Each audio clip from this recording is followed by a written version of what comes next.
A Russian rocket hit the village of Kopylov in the western reaches of Kiev region on Saturday, leaving a large blast crater and damaging nearby homes. Kopylov is 20 miles outside the city of Kiev, which was also hit by Russian rockets. Kiev's mayor, Vitaly Klitschko, said explosions occurred in Kiev's Dniprovsky district. The head of Ukraine's presidential administration, Kyrylo Tymoshenko, said the strikes were targeting critical infrastructure. Sirens could be heard throughout the morning in the city. On Sunday, January 15, 2023, Ukraine gets hit by missile attack again. This video shows rescuers dig through rubble of apartment building. The Russian missile strike destroyed a section of an apartment building in the southern Ukrainian city of Dnipro, killing at least 20 people, police said. Rescue workers continued to work through the night, searching for people under the rubble of the building, which was struck on Saturday. After 324 days of Russian invasion, Russia's claimed that Vladimir Putin's forces have captured Soledar. But apparently Ukraine has denied Russia's claim that Vladimir Putin's forces have captured Soledar. On Friday, as Russia's defense ministry said its forces had taken full control of the salt-mining town. Ukrainian officials denied the Russian claim, suggesting they were still holding on and counterattacking, with the Ukrainian military spokesperson Serhiy Cherevatiy reporting ongoing battles. Ukraine's President, Volodymyr Zelensky, said on Thursday that Ukrainian forces defending Bakhmut and Soledar in the east would be armed with everything they need to keep Russian troops at bay in some of the bloodiest fighting of the war. Sadly, hundreds of civilians remain trapped in Soledar, Ukraine has said.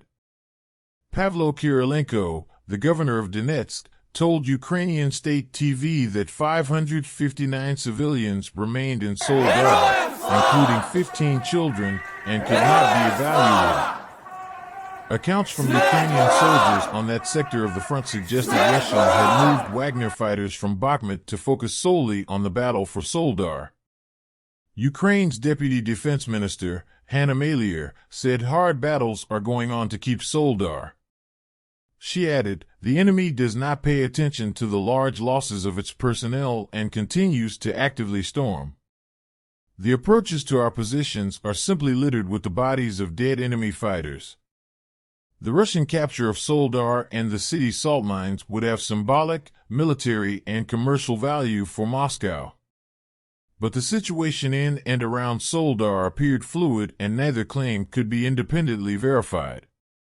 Russian forces have recently focused their efforts on the capture of Soledar as part of their ambition to take the nearby strategic city of Bakhmut and Ukraine's larger eastern Donbass region.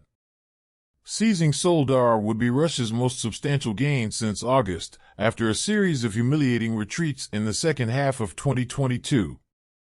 On another note, satellite images show that the eastern Ukrainian city of Soledar has been severely damaged by fighting. The images from August 1, 2022, show normal buildings and roads, while an image from January 10, 2023, shows that the city has been completely destroyed. It is unclear what happened to Soledar after Russian group Wagner claimed to control the gateway town, but Ukrainian officials maintain that the fighting continues. 4 days ago, President Volodymyr Zelensky is urging his forces to be ready for a possible Russian assault from the north, in light of fears that Russia may launch another attack from that direction. Zelensky held a meeting with his advisors concerning Ukraine's border protection and the current security situation in the northwestern regions of Ukraine. Zelensky was informed about the condition and strengthening of fortifications on the border, as well as material support of border guards and servicemen in the regions bordering Belarus. Zelensky said, "We understand that, apart from powerful statements, we see nothing powerful there, but we must be ready both at the border and in the regions."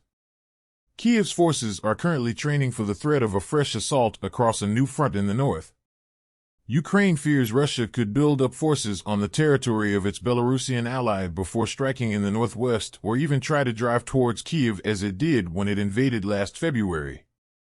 By reopening a northern front, Russia would stretch Kiev's forces, which have been focused for months on battles raging in the east and south, forcing it to divert troops to the north.